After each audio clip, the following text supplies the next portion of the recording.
Welcome back to Shoop Sports, everybody, where we educate you on becoming a better sports bettor.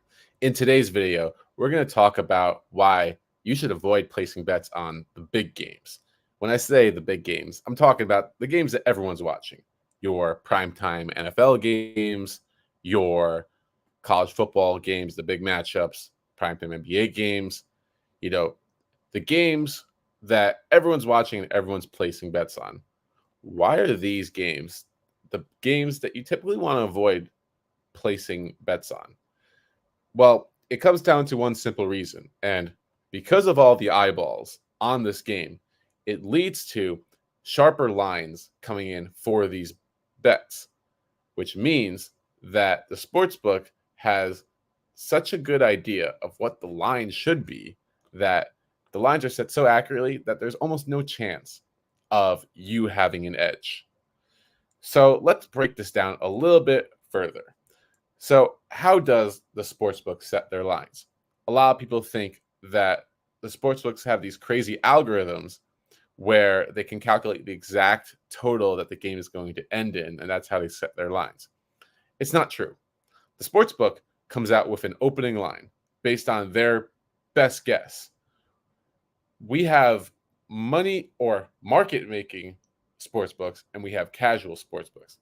The market making sportsbooks are the ones that are putting out their best guesses. And once they put out that guess, they will start to see action come in on those guesses. Based on the action that they receive, the market making sportsbook will then move the line up or down based on the action that comes in. Once the market making sportsbook has come to sort of a consensus on the line that they believe is correct, that is when the casual sportsbook, such as like a FanDuel or a DraftKings, will come in and then release their opening lines based on what the market making sportsbook has posted. And as the market making sportsbook moves their line, the casual sportsbook will move theirs. So the casual sportsbook doesn't care about how much action is on one side or the other.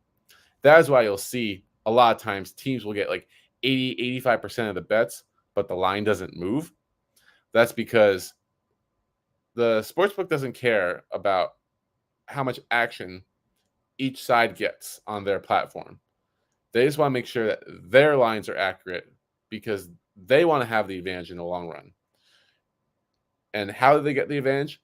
Well, the market will come to a consensus based on what they think is a good deal or not.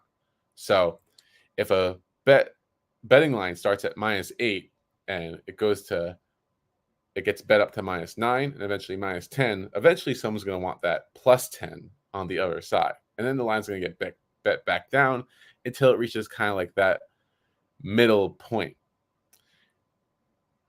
Money or market making sports books will take action from any bettor across the sports betting landscape.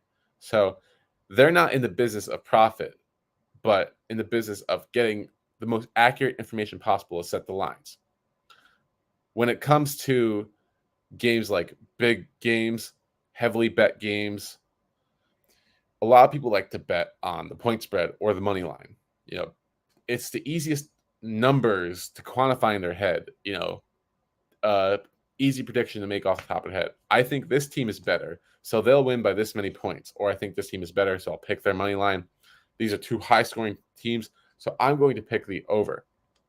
What people don't realize is that the market has already determined what the correct number is based on all the bets that have come in.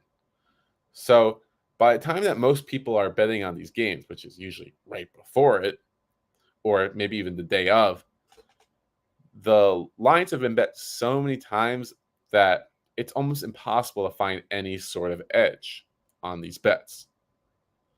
Now, if you're not supposed to bet on the big games, what are you supposed to bet on?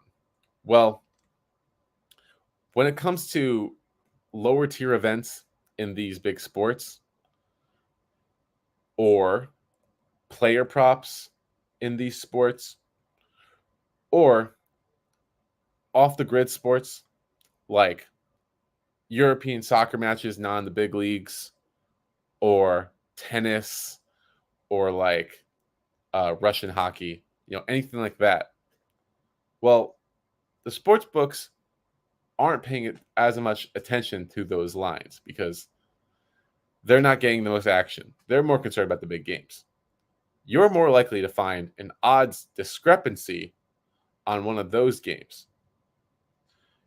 The point spread on a regular NFL game has been bet over and over. And as a result, the casual sportsbook has a really good idea of how to set that line. But when it comes to like something like a player's passing yards, well, the sportsbook doesn't quite know exactly what they're doing. So they'll follow a market making sportsbook, but those lines can change pretty quickly based on certain action that those bets get. And if the casual sportsbook doesn't catch up in time, then we have the opportunity to take advantage. So, an example from the other night. So, Travis Kelce's receiving yards in the game against the Packers was at 69.5.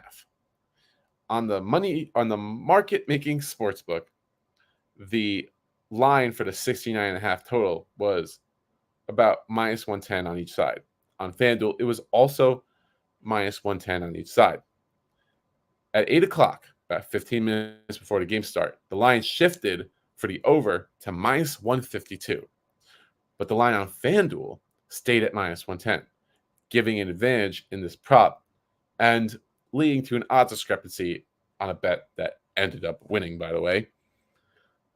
But when it comes to like the point spread, that minus 6.5 figure, whatever point spread was, it is such a tight market that it won't shift drastically like that bet would. It would only shift like maybe 2, 3, 4 points. And it's not enough to get an edge on that type of bet. So understand this. When you're betting like a point spread or a total on a highly watched game, that you are basically trying to throw darts. You're trying to guess against the public. You're trying to outsmart the rest of the public. If you go for lower tier props, or you look for lines on games that, not everyone is buzzing about, you're more likely to find odds discrepancies and be able to find yourself an edge. So if you're a recreational bettor and you just like to place bets for fun, then this video really isn't for you, because at the end of the day, if you're just placing $5 or whatever just to get a little action on the game, then it really doesn't matter what you're betting. But if you're actually trying to make money on these games, just know that the way to go is not the big game, point spread, money line market. You got to find the off the grid stuff, because the off the grid stuff is where you will find the big discrepancies. Now, to recommend a market making sportsbook, I like to use Pinnacle. So what I'll do is I'll log on when I want to place a bet. I'll log on to pinnacle.com and I'll go to the player props market for whatever game I'm about to bet. And I'll just buzz through all the player props and compare them with FanDuel. And if I see a huge discrepancy between the odds, I'll calculate the difference between the odds using a implied odds calculator. I'll find the implied odds for each side. And if the edge is big enough, I'll place that bet. If you try this with point spreads or totals, then you're going to realize that you're never going to find an edge, and it's not going to work. So use Pinnacle and zone in on those smaller markets, whether it's an NFL or NBA player prop or off the grid European sports books or sports events, But anyway, if you enjoyed this video and you found it helpful, please subscribe to Shoop Sports, and I'm looking forward to making more sports betting content for you guys. But until then, peace out.